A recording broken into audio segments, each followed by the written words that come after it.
自我實現100日挑戰第72日。我有同媽媽一齊玩，我有咩買？我有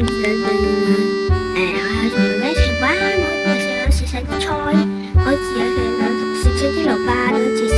仲好好食。我有同媽媽一齊玩。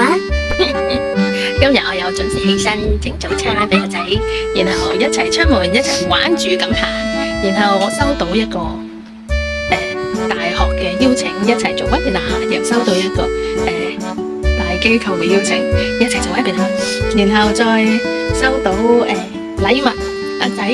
阿仔今日咧有好勇敢咁樣講俾我聽，話佢用咗我個枕頭嚟打咗隻蚊，我覺得佢好勇敢，而且好誠實，而且好愛我。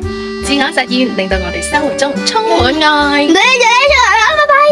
如果中意就like、share 同留言啦，拜拜。